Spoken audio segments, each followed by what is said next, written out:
Welcome back. The UAE bourses emerged as the star performers in the Arab world in the first few weeks of 2013, with the Abu Dhabi and Dubai markets gaining more than $4 billion, according to figures released by the Arab Monetary Fund. So before we take a look at the day's business news, let's first take a look at the stock indices across the GCC.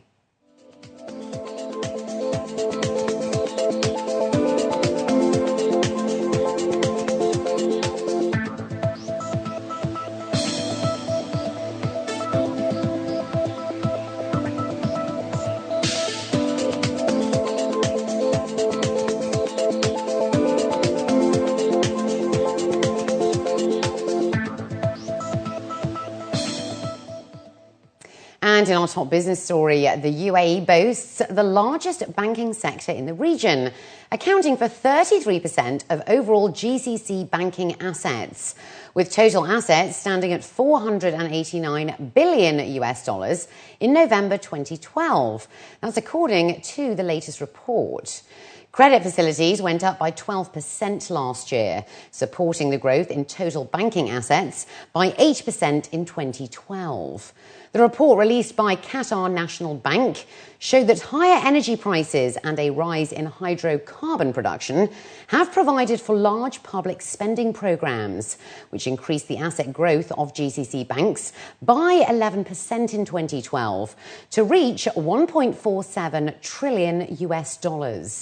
According to the QNB report, loans to the construction sector form the largest portion of credit facilities in the UAE. Credit facilities form the largest component of overall GCC banking sector assets, which accounted for 58% of overall assets in 2012. They alone grew by 14% last year to $859 billion.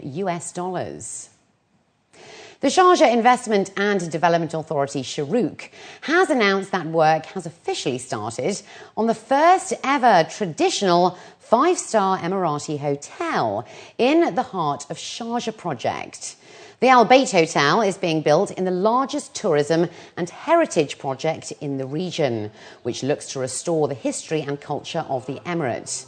The 100 million dirham hotel is set for delivery in the December 2014, January 2015 period and will cover around 10,000 square metres, which will include a number of houses and buildings, 5 of which will be heritage houses, in addition to Souk Al Arsa, one of the oldest souks in the region.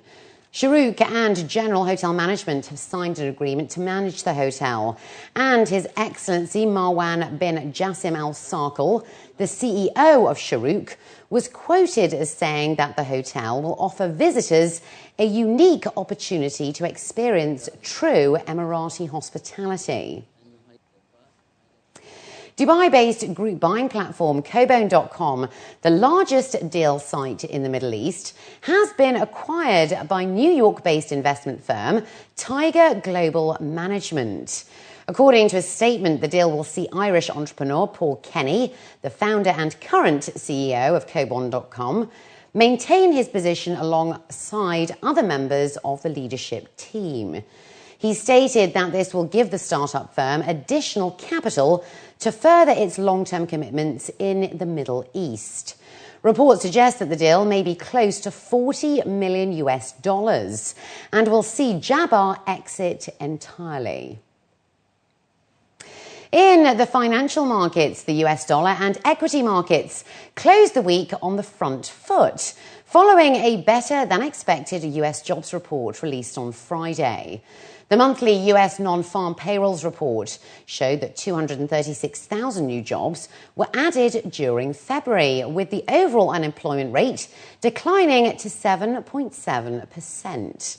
With the figures trumping expectations, optimism returned to the equity markets, taking the Dow Jones and S&P to all-time highs at 14,397 and 1,550 levels, respectively.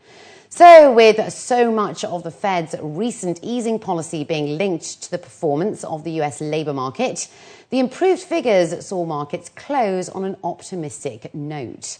So, to take a deeper look at Friday's report, we spoke to Gaurav Kashyap, the head of the DGCX trading desk at Alpari Middle East.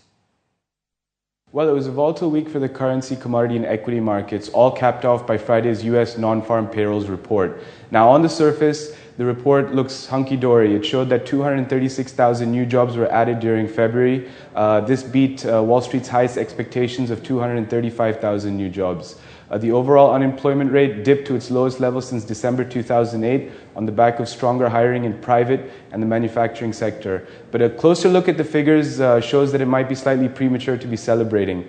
If you look at the figures, first and foremost, January's figures were dropped from 157,000 new jobs to 119,000 new jobs. The overall participation rate also dropped a basis point to 63.5%, which means less people are actively looking for work. Also, part-time hiring increased by 446,000 new hires, while full-time jobs were only added by about 170,000. So what this indicates is that 276,000 full-time jobs were actually lost. So behind every silver lining is a dark cloud, particularly when it comes to government data, and that's what we're seeing here. We are seeing quantity, but we're not seeing quality jobs growth in the US jobs market. And this is also considering that we haven't seen the full effects of the US sequester, which took place a couple of weeks ago, having its impact on the labor markets. Overall, the reaction of the markets, the US equity markets went into Energizer bunny mode. They skyrocketed to all-time highs, while currency markets were more in favor of the US dollar on reduced QE expectations. Looking at the week ahead, we expect these ranges to continue. Gold will continue trading between 1550 and 1600, while the euro will also range between 129.50 and 131.50.